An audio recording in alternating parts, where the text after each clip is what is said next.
কিছু কিছু মানুষ দেখবেন এরা প্রচুর চালাক। এদের বিশাল চালাক। এদের মতো চালাক ব্যক্তি আর আপনি খুঁজে পাবেন না। এরা সারা বছর বিয়ে শাদী করে না, এরা এসে রমজান মাসে বিয়ে করে। এর বিভিন্ন দিক আছে। এরা বলে কি যে রমজান মাসে বিয়ে করলে ডাবল সব, মানে এই যে মানুষ কয় না যে 1 টাকা দান করলে 70 টাকার সব। হ্যাঁ, ওরা ওই ফলো করছে যে একটা বিয়ে করলে 70টা বিয়ে করার সব আছে। আর মূল কারণ আছে কি, বিয়ে শাদী যদি রমজান মাসে হয় তো মানুষজনদের বেশি খাওয়ান লাগবে না, ইফতার টিফতার দিয়ে বিদায় করা যায়। হ্যাঁ, 2 একটা খেজুর টেজুর খাওয়ায় বিদায় করা যায়। এই জন্যই কিছু কিছু মানুষ করে কি রমজান মাসে এসে বিয়ে করে। সারা বছর কিন্তু বিয়ে শাদী তারা নাম নেয় না। রমজান মাসে আইসে তারা মোটামুটি কি 7 মসজিদের ইমাম হয়ে যায়, যে রমজান মাসে অনেক সব আছে, অনেক আছে, এই সেই করে বিয়ে করে। কারণ আমারও খুবই ইচ্ছা যে এই রমজান মাসে বিয়ে শাদী করার।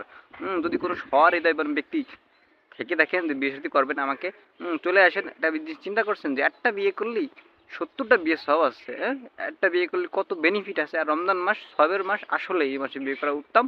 যদি কেউ বিবাহ শাদী আবদ্ধ হইতে চান অবশ্যই আসবেন, আমি বিবাহ করব। রমজান মাসে খুবই স্বল্প খরচে বিয়ে সম্পন্ন হবে। ধন্যবাদ।